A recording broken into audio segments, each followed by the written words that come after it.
Hi friends, இந்த video Dasaratha மன்னனின் சாபம் பற்றிய வீடியோ. அப்படின்னா என்னன்னு நம்ம வீடியோக்குள்ளே போகலாம். சூரிய வம்சத்தின் மன்னன் தசரதன். அவன் கௌசல நாட்டின் தலைநகரமான அயோத்தியாவை ஆட்சி செய்து வந்தான்.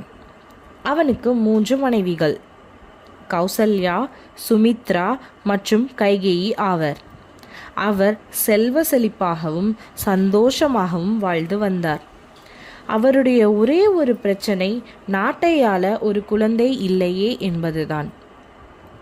ஒரு நாள் தசரத மன்னன் தன்னுடைய ஆட்களுடன் வேட்டையாட காட்டிற்கு சென்றார். அப்போது ஆற்றின் அருகே ஏதோ சத்தம் கேட்டது. உடனே அம்பினை சத்தம் வரும் திசையில் எய்தான். அந்த அம்பு ஒரு மனிதனை துளைத்தது. அவன் பெயர் சரவணகுமார்.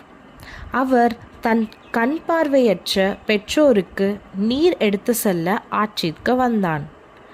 அவனுடைய பெற்றோர்கள் காட்டில் உள்ளனர். இவன் அவர்களை பல்லக்கில் வைத்து தூக்கி செல்வான். இப்போது சரவணகுமாருக்கு வேறு எதை பற்றியும் கவலை இல்லை. அவனுடைய ஒரே கவலை தன்னுடைய பெற்றோரை நினைத்துதான். இவன் தசரத மன்னனிடம் தன்னுடைய பெற்றோருக்கு நீர் கொண்டு செல்லுமாறு அறிவுறுத்தினார். தசரத மன்னனும் தண்ணீர் எடுத்துக்கொண்டு சென்றான். அவர்களிடம் தசரதன் நடந்தவற்றை கூறினான். தன்னுடைய மகனின் இறப்பிற்கு தான் காரணம் என்று கூறும்போது அந்த பெற்றோருக்கு என்ன செய்வதென்று புரியவில்லை. உடனே இருவரும் மனம் வருந்தி தசரத மன்னனுக்கு புத்திர சோகம் என்ற சாபத்தை கொடுத்தான்.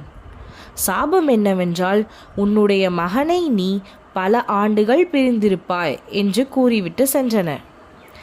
இதுவே நாளடைவில் ராமனின் வனவாசத்திற்கு காரணமாக மாறியது. இந்த மாதிரி இன்ட்ரெஸ்டிங் ஃபேக்ட்ஸ் பற்றி தெரிஞ்சுக்கணுன்னா எங்கள் சேனலை சப்ஸ்கிரைப் பண்ணுங்கள் அண்ட் இந்த வீடியோவை லைக் பண்ணுங்கள். தேங்க்யூ.